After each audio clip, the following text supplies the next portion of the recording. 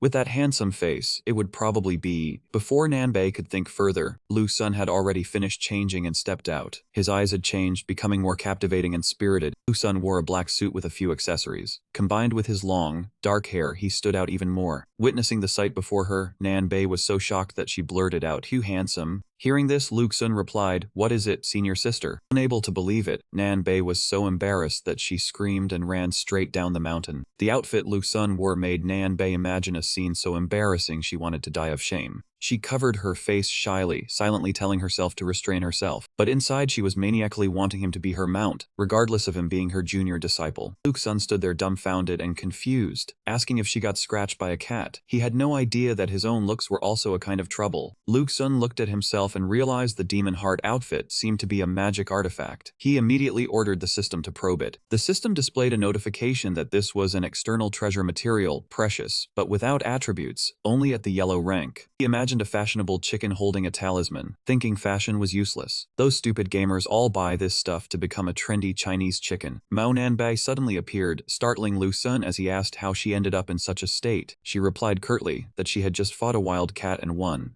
Lu Sun looked confused and instinctively asked back if it was a fight. His eyes seemed to question back, "Do you think I believe that?" Nanbei waved her hand, turned her face away and urged him to go or they would be late for the grand ceremony. Actually, she had just punched herself to calm down, which was why she looked so tattered. Lu Sun walked behind Nanbei and asked if her grand ceremony involved going on stage to give a lecture. She replied curtly, "Of course it did." Lu Sun broke into a smile and asked, "What did you just say?" That sentence ignited Nanbei's dangerous streak. She raised her hand to her throat in a threatening gesture, saying, "Do not provoke me, or I will chop your head off with one slash." Lu Sun imagined the scene of her standing on stage. He thought to himself he could picture the expressions of the demon sect disciples back then. Nanbei pulled something from her sleeve, saying the grand ceremony required maintaining status and image. Seeing this, Lu Sun waved his hand and told her not to do anything strange. The scene shifted, and the two were standing on the back of a giant immortal crane. Nanbei looked smug as she spoke. She said it was a mount, and every expert needed to have their own mount. Nanbei folded her arms looking serious and told him to look down there. That was the demon sect disciple. One person below asked if that was the little senior uncle ancestor, if he really looked like that. Another person shouted in admiration, saying he was truly a living immortal. Lu Sun's image was incredibly handsome, his looks extraordinary. The crowd buzzed with excitement. Someone yelled that he was so handsome it made their legs go weak. A female disciple said loudly, "That one look at the little senior uncle ancestor and your whole life is set." Lu Sun had no clue what was happening, still wondering why it was so noisy down there. He was completely oblivious. The system panel displayed a notification that his reputation score was increasing, mainly from the female side. A warning stated that his favorability with women was rising too high, which could easily lead to danger. Lu Sun was startled and asked himself, what the hell was the second half of that sentence? Nanbei turned and said it was time to lecture the demon sect disciples. Hearing this, Lu Sun replied. Nanbei suddenly kicked him and yelled loudly, "Go!" She stood proudly on the crane's back and said, "You get down there yourself." Lu Sun was kicked off, his face full of fear as he yelled loudly, "Hey!" On the crane's back, Nanbei chuckled to herself, thinking she wanted to test the results of his cultivation. If he could not land steadily, he would be even more humiliated than she was back then. The sect leader Shen Yan strolled over briskly, his demeanor arrogant and narcissistic. The disciples below saw the little senior uncle ancestor descending and screamed in worry, asking if he could withstand that height. Lu Sun fell like a speeding arrow. He turned his head to look at Nanbei, gritting his teeth and cursing. Lu Sun broke into a triumphant smile, thinking it was not easy to make me lose face. He bared his teeth in a grin that shone in the morning sun, his hair flowing in the wind. Even though he was only at the first layer of the food absorption art, he was a top gamer, and as long as he showed his face, he could not lose. From below, they saw an object hurtling straight down with tremendous speed. When it hit the ground, it created a loud noise and thick clouds of dust. Everyone in the sect was stunned, their mouths forming an O and their eyes an A, completely speechless. The dust settled, revealing Lu Sun in a cool pose, supporting himself with one hand. He smugly thought that controlling his body was as simple as drinking water. Male and female disciples' eyes lit up like spotlights, cheering happily that it was so cool and handsome. The system displayed a notification that his reputation score was increasing rapidly. A warning stated that his favorability with men was rising faster than with women. He must be careful with his body. Lu Sun read it and stood there dumbfounded, unable to understand. Sect leader Shen Yan, who had his spotlight stolen, coughed a few times in pretense. He stepped out from the center, making everyone turn their heads to look. The disciples all bowed before Lu Sun, chanting in unison that they pay respects to the little senior uncle ancestor. Lu Sun scanned the crowd, searching for someone, wondering where she was. In the crowd, Ji Li, with her blue eyes and two braids, waved at him. He finally found her. He curled his lips into a meaningful smile. Some girls followed his gaze and suddenly trembled, their hearts racing wildly, screaming uncontrollably. Every girl in the crowd fantasized that he was paying attention to her. Ji Li also looked at him with infatuation from the crowd. Yuban stepped forward, cupped her hands, and respectfully bowed, saying she pays respects to the little senior uncle. Lu Sun did not reply, only nodded dismissively. He thought his seniority was as high as the sky. Nanbei teased from above, shouting that he was daring. Looking at her, Lu Sun maintained a dignified demeanor on the outside, but inside he was seething with resentment. Considering she was the emperor's good cat, he would not settle the score. The sect leader Shen Yan bowed and invited the little senior uncle to give his lecture. Lu Sun was amused, curling his lips into a faint smile as he said he did not come here to teach. He came here to. The system suddenly presented a level-up choice, yes or no. Lu Sun did not hesitate and pressed yes, smiling contentedly as he thought it was just for show. His body erupted in a dazzling golden light, ascending from level 1 to level 2. Everyone cheered, saying the little senior uncle ancestor had broken through the most difficult stage. Nanbei landed on the ground and recalled the crane. She thought the second level was even harder than the 10th because it required enlightenment. Lu Sun entered a state of enlightenment. The first level was guiding ki into the body. The second level was comprehending the KC, which required talent and a calm mind. Everyone became even more excited, realizing that the little senior uncle ancestor was actually teaching them. They cheered excitedly, saying that the path of cultivation could not be walked without cultivating the mind. That was the principle the little senior uncle ancestor wanted to teach. The disciples bowed, their faces serious as they cupped their hands, saying they would follow the teachings of the little senior uncle ancestor. Lu Sun was stunned after hearing that. He was just showing off a bit. How was that teaching? Suddenly, the system announced that his reputation points reached 1375 out of 2000. This shocking number made Luke Sun gasp in amazement. Palace Lord Shenyan stood nearby, curiously thinking that in just 2 days, little Grandmaster had broken through to the second layer of the true key art. She wondered how large his key C was. He stared at Luke Sun. A narrow-minded person might only see a drop of water, while a far-sighted one might see a steep ravine. Sect Lord Shen Yan suddenly flashed a smug smile. A truly brilliant person would never be ordinary. At this moment, he confidently skipped through the glory, recalling the key sea he had once seen, as vast as a long river. Still curious, he looked at Lu Sun. What exactly had he seen? Faced with such admiration, Luke Sun rubbed his chin in deep thought, remembering that breaking through to the second layer of the true key art allowed one to see the key sea. But why? He frowned with a look of world weariness. He saw nothing at all. Luke Sun stood pondering for a while. All around him was just pitch black with no key sea in sight. He rested his chin, speculating, could it be that, as a child of fate, he was different from the records? Luke Sun was brimming with confidence, excitedly pointing forward and thinking, that was right, he was the child of fate. Disciples below were curious, wondering what kind of key sea the Grandmaster had seen. Some anticipated, believing with his mindset, he must have seen a great river. A woman swayed with delight, regretting that the Grandmaster wouldn't reveal it. It seemed she already knew what was inside him. A serious man turned back and asked the blushing woman, which inside do you mean, is it normal? Sect Lord Shen Yan glanced at Lu Sun and then asked everyone, what did you think the little Grandmaster had seen in the key sea? Under Peak Lord and Law Enforcement Elder Yu Ban, an upright man, speculated that the little Grandmaster didn't want to talk because he might have seen too little. A beautiful girl with bright red lips was Water Cloud Peak Lord Luo Wanshu, a generous soul. She crossed her arms and rested her chin, saying, Brother Gong do not think that way. The little Grandmaster is a disciple of the Master with an extraordinary mindset. I think he saw a pond, a lake, a stream, or even a mighty river. At this moment, another major figure appeared, Elder Cheng King, with white hair trailing the ground. Peak Lord Ma Chuan, a long-lived person. With over 60 years of experience, he agreed with Gong Du's way of thinking. Another fat man waddled over, chuckling, Yu He Shan, the Medicine Peak Lord, the humorous one who united everyone. He excitedly suggested opening a betting pool. As soon as these words were spoken, the atmosphere grew tense, and all the Peak Lords turned to look at him with sharp gazes. Realizing his slip, Yu He Shan smiled and said it was just a suggestion. If everyone didn't like it, they could forget it. Unexpectedly, everyone was very enthusiastic. Ma Chuan quickly pulled out his silver pouch. They had to do it. Shen Yang giggled and also took out her silver grate. Luo Wanshu held a huge silver pouch and smugly said she would definitely be the winner. Seeing everyone gambling, the upright Yu Ban thought the righteous path forbade participation. He sternly reminded them, according to Sect Rule number 13, it explicitly stated not to initiate such acts. Violators would be fined 500 spirit stones. As soon as he finished speaking, many silver pouches were shoved in front of him. Everyone excitedly paid the 500 spirit stones. Some criticized him, saying one should not be so rigid. Take the fine, it doesn't absolutely forbid it, just initiating it. They paid, so it was fine. After everyone paid the fine, they returned to continue betting, leaving Yu Ban holding a pile of silver in bewilderment. Suddenly, he put the pile of silver down the ground. Then, breaking his principles, he muttered, being very small for fun once in a while wouldn't hurt. Having said that, he ran over to where the Peak Lords were gathered. He was joining the bet too. Over here, Lu Sun was still oblivious. He glanced at the group of Peak Lords, thinking, what was with those guys' strange stares? It was uncomfortable being stared at so intently. Anbei, sitting on a super huge immortal crane, called down, come on up, time to go back. Hearing the call, he was startled and looked up. Seeing her grinning sneakily with greedy eyes, Luke Sun found it baffling. Even the fourth senior sister's gaze was weird. Luke Sun quickly stepped onto the immortal crane, his face beaded with sweat. He glanced awkwardly and asked, fourth senior sister, you stared at me the whole way. Is something wrong? Before his question, she remained completely nonchalant. She walked over and cheerfully replied, I will tell you straight, meow. Nanbei cut to the chase. Just how big was the key sea you saw? Hearing this, Lu Sun was flustered, his eyes wide as he stammered,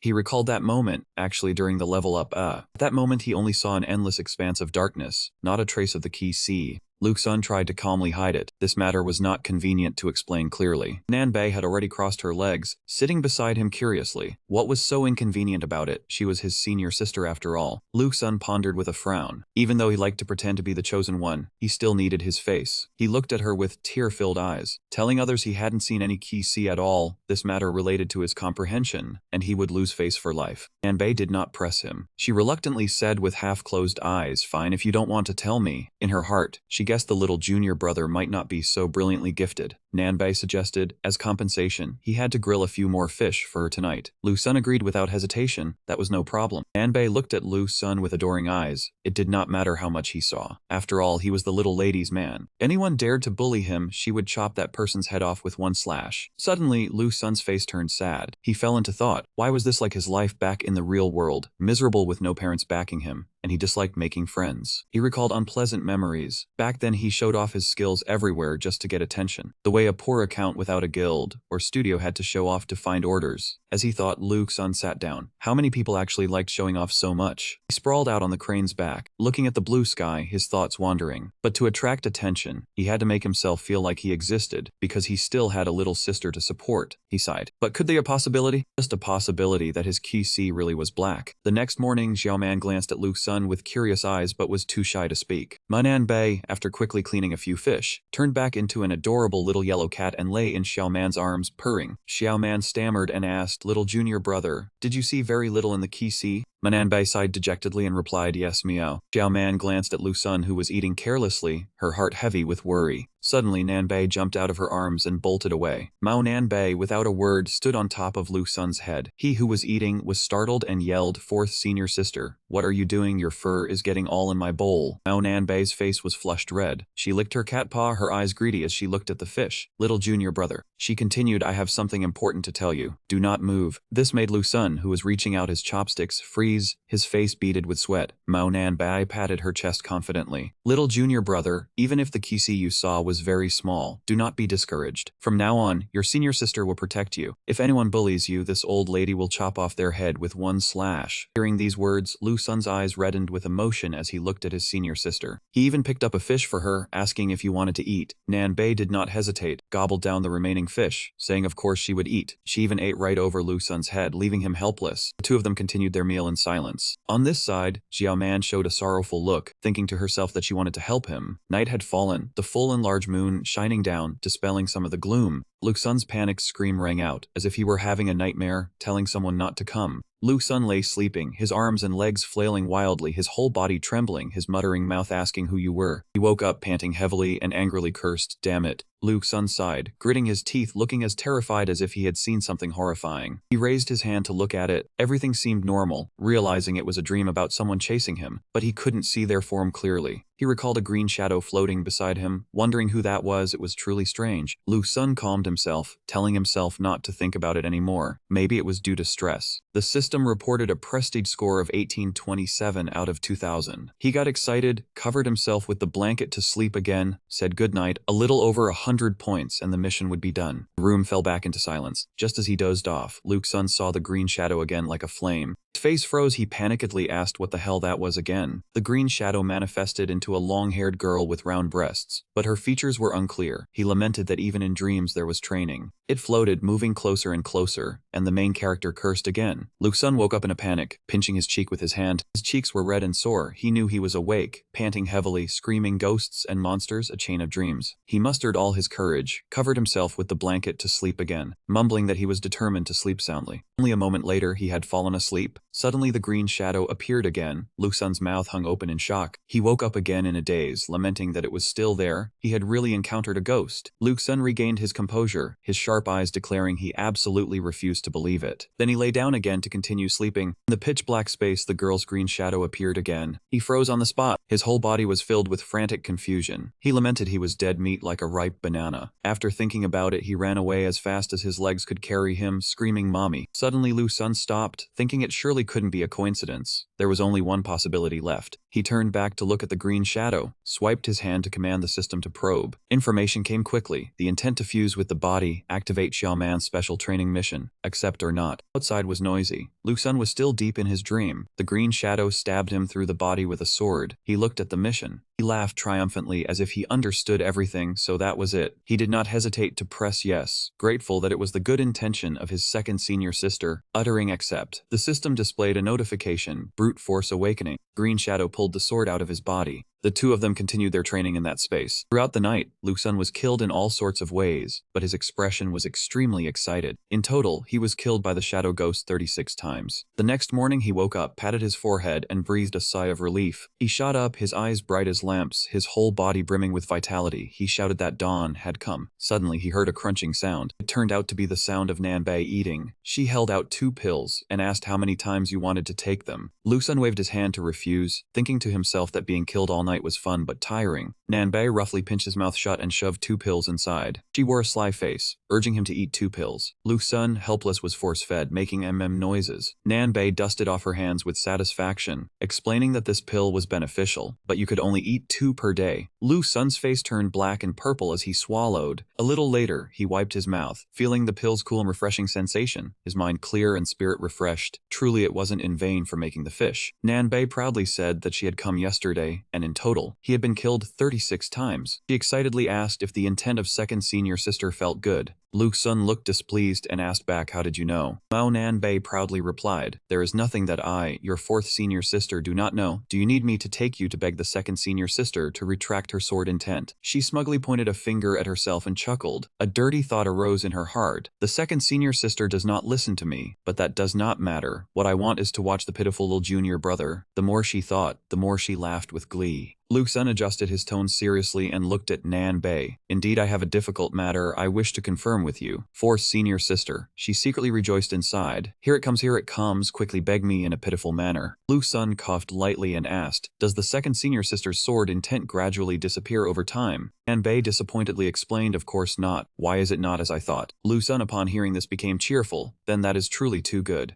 Nanbei clasped her hands together, her face full of thought. He was tormented for a night. Could he be addicted? Or does he like that sort of thing? Lu Sun happily looked at the system panel. The task reward sword talent +1. He was satisfied. It seemed he could endure 30 days, thanks to the 2nd senior sister's sword intent. This talent was as good as mine. Having thought it through, he removed the blanket and stepped off the bed, saying to Nanbei, let us go, 4th senior sister. I will make some food for you. Upon hearing the word food, her eyes lit up like spotlights. Okay. He stepped outside but suddenly stopped and asked, is today some special day? In front of the room door hung a red lantern. The compound was quieter than usual. Nanbei explained, it is the visiting day for cultivators. Today disciples with family have all gone down the mountain. Lu Sun replied softly, so that is it. Nanbei continued, for disciples without family, the demon sect is home. We must also celebrate a little. He looked at everything around him and thought to himself, that is right, these are the cultivators of the heavenly dust. They only have longer lifespans and superpowers, but the smoke of the mortal world can absolutely never be severed. That is the reason many people are willing to immerse themselves in an illusory world, full of the flavor of human sentiment and smoke. Least compared to the cold reality, this illusory world is a kind of gentleness. The scene outside was lively, people chatting endlessly. Today is the visiting New Year festival. My son is about to come home for the New Year, one aunt said to the person next to her. My daughter does not want to come home yet. I heard she entered the inner sect. Another aunt chuckled. My daughter has already been accepted as a disciple by an elder. Inside a tea house, tea smoke curled upward. The voice of a storyteller rang out, speaking slowly, but events happened fast. Zhang San in one move stripped off Lai Sei's underwear. Straight, long, white legs were revealed. A very handsome, pretty boy with a fan in his hand was telling the story. He was known as the pretty boy gentleman. Everyone listening to the sensitive part had red faces. A maiden urged him on. The climax is coming soon. Sir, continue the story. But the pretty boy gentleman calmly took his tea and sipped it and stopped the story there. Everyone angrily shouted, how can you cut the chapter like this? The shame of a literary man. The pretty boy gentleman calmly replied, if you want to know what happens next to Zhang San and Lai Sai, please listen to the next installment. As soon as the words finished, a purple-haired youth stepped forward. He was the pretty boy's senior brother Tan. He said gleefully, esteemed guests, if you have money, put it in the tube. If you have no money, borrow some and put it in. Every customer angrily left, who would pay money when they have not heard the satisfying end. The aunties from before unhappily shouted, if it is the next installment, then wait until the next installment to pay money. Having said that, they all hustled away. Let us go, sisters, we will come again tomorrow. The white-haired pretty boy still elegantly enjoyed his tea. Senior brother Tan turned turned back angrily and complained. Sir did not get any money again today. You must fix this habit of randomly cutting chapters. The pretty boy leisurely walked out the door with a fan in his hand. He casually clasped his hands behind his back, enjoying the warm sunlight. Suddenly he blurted out a poem. Writing novels is just a hobby. Having money or not does not matter. Senior Brother Tan asked after him. So are we returning to the mountain? The pretty boy looked back at Senior Brother Tan puzzled and asked what for on the mountain. Senior Brother Tan casually replied, not going to check on the little junior brother. Upon hearing this, the pretty boy immediately turned around and left, ignoring Senior Brother Tan standing there. Suddenly discovering something novel, the pretty boy hurried over to look. He observed the mirror in front of him while muttering, do I need to? If I go, does he live better? The pretty boy admired himself in the mirror and said softly, is it not also just 2 eyes, 2 ears, 1 nose, 1 mouth? Senior Brother Tan standing beside looked at the arrogant demeanor of the person opposite and grew tired, himself being a dandy yet going to drag someone else's appearance into the talk. He sighed and thought, then is it because sect leader Shen Yan is short and low that he was chosen as sect leader? At this moment, the pretty boy had sidled up to a nearby Go board. With his inherent nosiness, he calmly looked at the board and then arrogantly remarked, this move stinks. The people playing Go who were focused suddenly jumped up, angrily chased after him and shouted, do you not know that a gentleman does not speak when watching Go? The pretty boy gleefully took off running. He ran while craning his neck to taunt them. Hey, you are indeed a rotten Go player. Senior Brother Tan stood frozen watching the pretty boy dart past in surprise. Why did he take off running like that? Looking at the noisy crowd behind him, he understood and sighed, if you have not played enough, sir, then play until you are satisfied before returning to the mountain. The pretty boy ran for a while, then stopped and walked, turned his head to look behind, saying, cannot keep up anymore, huh? Truly a rotten Go player. Senior Brother Tan caught up and replied no. The pretty boy leisurely waited for his disciple to walk side by side, then said slowly, then let us continue walking. There is a casino ahead. Let us play a bit. Senior Brother Tan asked doubtfully, wait, sir. He swallowed his saliva and continued, disciple does not understand why you originally set such a rule for accepting disciples. The pretty boy twirled his hand and replied with a smile, that day standing in the reception hall I suddenly had a spiritual feeling, and just blurted it out. Senior Brother Tan helplessly pursed his lips. This expression obviously meant he was making up stories and talking nonsense again. The 3 conditions surely had a deep meaning. Ignoring the pretty boy, Senior Brother Tan let him walk ahead, walking while thinking. When he returns to the mountain, he must carefully study the little junior brother who fulfilled these 3 conditions. Thinking of the pretty boy, 3rd senior brother was full of desire to learn. Senior Brother Tan covered his face and chuckled happily. Elsewhere at the endless bamboo forest, sunlight filtered through the leaves, shining down on the small path where Lu Sun and Mao Nanbei were leisurely strolling. He called out to the person beside him, 4th senior sister. He shyly asked, why did the 2nd senior sister suddenly leave sword intent for me? Then quietly observed Mao Nanbei's food-speckled face and chuckled to himself. Next time could you please not eat crumbs? Nanbei blankly looked at Lu Sun and spoke. Perhaps when she saw you had entered the 2nd layer of the real key determination, she found it too low, so decided to train you further. He asked further, then this sword intent of the 2nd senior sister used how much of her power? Nanbei blurted out how much. Then realizing you already knew, she worriedly clamped her mouth shut. Lu Sun helplessly thought to himself, could it be none? After walking for a while, seeing the distant figure of Xiaoman, Nanbei exclaimed, senior sister, we have come to bring you food again. Lu Sun leisurely walked over, bowed his head respectfully to the person in front, under the 2nd senior sister's guidance. He was briefly silent and pondered secretly. It seemed the 2nd senior sister had never spoken a word to me. Today I shall try. Having thought so, he intentionally stressed paying respects to Xiaoman again, under the 2nd senior sister's guidance. She nodded slightly and said softly, I heard you. Delighted inwardly at receiving a reply, Luke's son attentively offered the meal to her. Yes, please try it, senior sister. Today I made special noodles. Miss Xiaoman took the bowl of noodles, gently stirred it a few times, and sighed inwardly that it smelled so fragrant. Her pale lips, she picked up the chopsticks, and gathered a few strands and slipped them into her mouth. Each rustling sound rose steadily, pleasant to hear. Miss Xiaoman widened her eyes in astonishment and sighed inwardly, so delicious. Lu Sun could not help but smile faintly at her, suddenly finding the 2nd senior sister strangely adorable. As the exquisite flavor touched her tongue, the little beauty closed her eyes to savor it, excitedly activating her sword intent, making the surrounding trees tremble. Sensing the abnormality, Lu Sun looked around in surprise.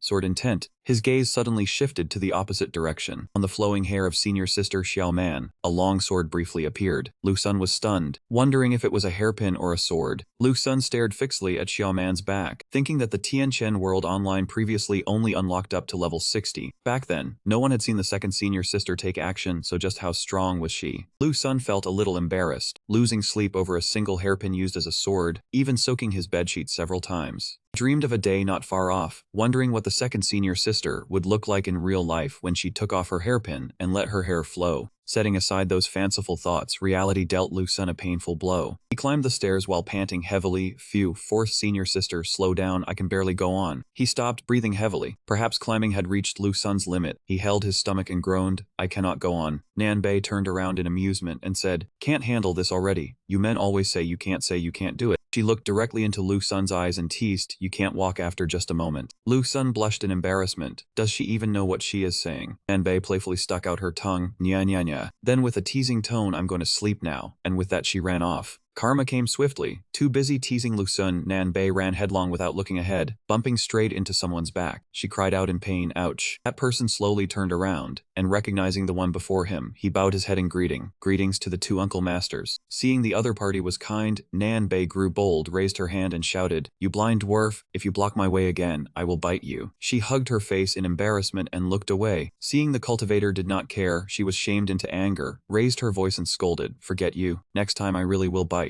Lu Sun on the side had still not caught his breath. Leaning against the cliff wall, he said, Master, did you need me for something? Shen Yan asked softly in surprise, how did you know I came looking for you, little uncle master? Lu Sun confidently replied, were you perhaps looking for the fourth senior sister? With her personality, would a venerable cultivator like you want to go fishing or raid bird nests? Considering it all, none of it fit the sect master's status. The other party scratched his cheek in embarrassment. Then he nodded slowly, haha, you really understand your senior sister. Indeed, I came to find you. I wonder if you are free or not. Saying this, the cultivator rummaged through his pocket and pulled out a pouch full of spirit jade. Pointing at it, he said, just tell me how big your kisi is, and this is yours. Lu Sun righteously waved his hand and shook his head, not acceptable. He awkwardly closed the jade pouch and quickly changed the subject. Haha, you are right. Such a private matter is not easy to talk about. Haha, I have other things to attend to. Lu Sun frowned in displeasure. The words random were clearly written on that guy's face. The cultivator awkwardly changed the topic. The outer sect will be leading disciples on a training expedition. I wonder if you are interested, little uncle master. Lu Sun asked back doubtfully. Can even someone with my measly strength join the training? Shen Yan scratched his head in confusion. That is right. This time it is simple. It is painting, and most outer sect disciples are participating. At this moment, the system suddenly appeared, letting out a ding. The notification screen displayed activated quest to participate in the painting training. Maintain for 50 minutes. Reward 1,000 to 5,000 experience points. Lu Sun was astonished. Why are the rewards so high? Lu Sun was delighted, his eyes filled with thoughts of the reward points. 5,000 points, just for holding a brush and painting for 50 minutes. A wrong thought flashed through his mind, making him stroke his chin in deliberation. No, I risk my life for a whole night just to get 20 points. Now painting gives 1,000. Can there be such a good deal? Thinking this, Lu Sun grew suspicious and quickly asked, Sect Master, is it really just simple painting? He rubbed his hands and answered with a smile, of course. It is just that the brush used will be the master's brush. Lu Sun stroked his chin and pondered, the master's brush? Ordinary people probably cannot even lift it. But at least it is not dangerous. I'll accept it first and think later. After a while, Lu Sun finally lowered his head and agreed. I will participate in this training quest. The young cultivator rejoiced. Good, good, good. Please follow me, Uncle Master. Saying this, he lightly lifted his foot and stepped forward. But he was halted by Lu Sun's words. But I just ran a long distance. My legs are still weak. He dragged himself along the stairs. After some negotiation, Shen Yan finally agreed to let Lu Sun experience the feeling of a high-altitude tour. He joyfully enjoyed the air. So this is the feeling of flight. Too bad it is only a one-day flight ticket. Lu Sun suddenly remembered Jilai and chuckled to himself. Jili, I am coming to visit you. After strolling for a while, Lu Sun caught a glimpse of a strangely shaped mountain in the distance. He thought to himself, no matter how many times I look at this mountain, it still resembles a sword sheath. Seeing him lost in thought, Shen Yan followed his gaze and asked, Are you thinking about the shape of the receiving wind peak, little Uncle Master? From a distance, a pair of eyes as sharp as knives slightly opened, secretly tracking their every step. The two continued their conversation, oblivious. Lu Sun curiously asked Shen Yan about the person who shaped the mountain. If his judgment was correct, it must have been formidable. Shen Yan proudly replied, of course, it only took one sword strike, and the entire receiving wind peak became its current form. Lu Sun looked at Shen Yan in shock. Was it a single strike from the master? Shen Yan replied seriously, no, it was the founder of the demon sect. Master's eldest disciple, who is also my master. Lu Sun touched his chin and looked on, full of doubt. So the demon sect has only been passed down for 2 generations. Shen Yan panicked and pointed at his face. You brat, you missed the point entirely. Because he shouted too loudly, Shen Yan coughed lightly, ahem ahem. Then he took a breath and said clearly. The point is that my master's single sword strike was unmatched under heaven. As long as my master exists, you all will forever not become the #1 sword. Saying this, he struck a very childish pose. Lu Xun asked in surprise, huh? You mean my eldest senior brother is the #1 sword under heaven? Manhwa urgently asked where that man was. Shen Yan calmly replied his master is indeed the #1 sword under heaven, but is currently in a death seclusion. Lu Xun rubbed his chin in confusion. Death seclusion, he tried to recall in his previous life. When playing games he had heard of this concept. Shen Yan explained his master is seeking a breakthrough. If not, he will not come out, meaning either die or break through. Saying this, Shen Yan furiously recounted that the dogs of Wanjin Mountain and Yajian Mountain kept wanting to probe whether his master was still alive. They cared too much about the vain title of #1 sword. Lu Xun changed the subject and asked, the senior apprentice is the first sect leader of the demon sect. So what is the teacher? Shen Yan gently recounted, the teacher is exactly a rogue cultivator, even now still without a sect or school. Not a person of the demon sect. Lu Xun clapped his hands and exclaimed, I understand why the demon sect's way of doing things is not like a demonic cult. Shen Yan sighed. I talked the whole way and the junior uncle did not listen. On the surface Shen Yan did not show it, but in his heart he was furious. The junior uncle had low strength, did not understand how heaven-defying his master was. He had to shoulder this heavy responsibility. Thinking this, Shen Yan pointed at the mountain and said, my master once cut a mountain with one sword. Half a sword energy still has traces on the mountain peak. Many sword cultivators secretly come to visit. Lu Xun looked at Shen Yan probing, is it true or false? Shen Yan still maintained a gentle expression and said it was true. They are over there watching. Lu Xun looked at the mountain and found it strange, asking why is it both low and flat as if cut in half. Shen Yan replied in a deep voice, the junior uncle has a good eye. That mountain was cut by me. Afterwards he raised his face to the sky, full of arrogance and said, these sword cultivators vainly hope to spy on my master, but what use is standing so high? Lu Xun saw Shen Yan's arrogance and laughed inwardly with satisfaction. Finally there is a bit of demon sect style, do not let anyone ride on top of me. He thought of the half-sword energy still remaining, the sword cultivators wanting to observe not just to view the wonder, but also to comprehend the sword energy. He wondered if he could try. Lu Xun took the opportunity to ask Shen Yan, can I take a look at the half-sword energy the senior apprentice left behind? Shen Yan happily answered, this is fine, every time I encounter doubts I also go there to comprehend. He drew out his tone and continued, I will only let the junior uncle take a look. Do not be greedy. Lu Xun found it strange and asked, what if I look too much? Shen Yan laughed triumphantly and said, I observe the sword energy also observes me. It looks at a person once, that person will surely die. Lu Xun was not afraid at all. He rubbed his chin and thought, look at me once and I die. But he has revival coins, cannot die. If he comprehends something it would be a great opportunity. Shen Yan thought he scared the uncle, laughed and asked, junior uncle still wants to look. Lu Xun resolutely replied, of course, even if I die, I still want to look. Shen Yan drew a talisman on Lu Xun's forehead, promising to risk his life to protect the junior uncle whole. Lu Xun was teleported into a dark and cold space. He was extremely surprised. This place was not like before. He squinted his eyes, looking ahead. There a ray of light was located. Walking to the glowing place, Lu Xun propped his hand on a rock crevice. Is this the half-sword energy? Lu Xun was wide-eyed in shock at the scene before him. The light of the half-sword energy stretched out, brightly illuminating the entire area, truly terrifying. He looked at the half-sword energy and stammered, is this even a person? The sword energy turned to look at Lu Xun. He panicked and cursed inwardly. That thing is looking at me. Unexpectedly, the stream of sword energy turned its head and flew straight into the sky, drilled into a gate and disappeared. Lu Xun stood dumbfounded. The sword energy ran away. Behind Lu Xun, a hand reached out trying to grab him. It turned out to be Shen Yan grabbing his neck and pulling him out of the secret realm. Shen Yan panted and asked, junior uncle, did you gain anything? He turned around and saw Lu Xun standing in a daze. Lu Xun was pulled out suddenly, not yet oriented, not paying attention to the words. The system displayed a message of good news. Congratulations, has received a great opportunity. Sword talent 1 point. Lu Xun was surprised at the luck. Looking at the sword energy once gave an attribute point. The system updated level 2, charm 10, sword talent 1. Shen Yan was blinded by Lu Xun's halo, covered his face. Junior uncle, you have comprehended the sword. He at this moment realized, could it be the junior uncle is a sword genius? The legendary innate sword fetus, Shen Yan exclaimed, before him. Lu Xun received the halo. Heaven and earth turned turbulent. A stream of light entered Lu Xun's mind. Shen Yan witnessed from the outside, continuously gaping. This is. Lu Xun's entire body rose into the air, emitting light around him. Lu Sun closed his eyes, trying to comprehend the sword heart. The process of Sun receiving the sword shook the area. The place he rose brightly illuminated the entire sky of the demon sect. The demon sect disciples saw the sudden light in the sky, immediately ran out to see. Buzzing with noise, their swords were trembling. Heavenly born strange phenomenon. Is our demon sect about to have a big event? Ji Li looked at the stream of light, clasped his hands in admiration and exclaimed, "That direction seems to be from the back mountain, where Lu Sun lives." The disciples hearing this simultaneously laughed joyfully, congratulating the junior uncle on his enlightenment of the sword heart. The entire courtyard people shouted, "Junior uncle, junior uncle, junior uncle." Ji Li, both proud and admiring, looked up at the sky, sincerely offering congratulations to Lu Sun. Lu Sun opened his eyes. The system panel did not change much. Level 2 Charm 10, Sword Talent 1, Original not Sword Heart. A hand gently touched Lu Sun's shoulder. He saw the demon sect disciples cheering joyfully. The elders came to clasp their hands in congratulations. Beside him was Luo Yuanshui leaning on his shoulder. Shen Yan was extremely unconvinced, bowed his head and said, "When I was at this realm, none of the disciples of Wanjian Mountain or Yi Jian Mountain condensed a sword heart." Shen Yan raised his head, full of pride, and exclaimed, "The junior uncle is the first person from ancient times to now." Lu Sun looked around full of doubt. It is just having an additional skill. Is it worth them being so happy? The elders were still laughing heartily. The system appeared. The reputation quest has been completed, 2033 out of 2000 points. Lu Sun saw the quest was complete and immediately laughed loudly with the elders, his heart light and happy. Comprehending the sword heart increased reputation points. Truly a cause for celebration. A gamer like him did not understand the meaning of the sword heart. In the end, it was just a leveling bug relying on experience. The system reported good news. The host completed the mission, receiving 10,000 experience points and 1 special attribute point. Lu Sun was overjoyed. This many points were enough to level up to 5, but the most precious thing was the freely distributable attribute point. He thought to himself, if he added it to sword aptitude, would those people be driven mad with joy? Shen Yan approached Lu Sun, squinting with a smile, and kindly asked if the little junior uncle wanted to cultivate at the back mountain, suggesting this trial be skipped. Lu Sun politely declined immediately, saying it was fine. He still wanted to give it a try. In his heart, he thought, kidding me, how could such a minor opportunity stop me from completing the mission? Shen Yan nodded contentedly. Alright, a try then, his heart full of anticipation. He thought the little junior uncle was clever, and if he happened upon some opportunity, how wonderful that would be. Shen Yan led Lu Sun to a martial arena, saying, "Little junior uncle, this is the testing ground." Seeing the elder, the disciples kowtowed in salute, paying respects to little junior granduncle, the sect master, and the various elder masters. With his familiar handsome expression, Lu Sun gave a gentle smile, telling everyone he had come to participate in the test. No need for excessive courtesy. He waved his hand, seeming to radiate an aura around him. The disciples whispered in admiration. The little junior granduncle was indeed both approachable and handsome, truly a perfect man. Male disciple was also captivated by Lu Sun's charm. He bit his handkerchief tightly and blurted out, "If I were a woman, I would fall in love instantly." As soon as he finished, he was met with looks of contempt from those around him. Shen Yan stabilized the atmosphere, telling the elders the trial was about to begin, and they should retreat a bit. The elders were reluctant at this, asking the sect master, would it be alright to leave now? They quickly made excuses, suggesting they find a place for tea. That's right, it had been a while since they drank tea together. Little elder Yuban looked at them in confusion, saying they had just drunk tea yesterday. Hearing this, the elders stiffened, not expecting this man to be so blunt. Yu Hishan shot a sidelong glance at Yuban, wondering why this person was so straightforward. Shen Yan smiled with his mouth, but his face darkened, asking in a gloomy tone, "Could it be, elder, you did not wish to see the little junior uncle's results?" Feeling the other's displeasure, Yuban felt a chill down his spine. Faced with Shen Yan's question, Yuban lightly closed his eyes, tilted his head slightly, and replied,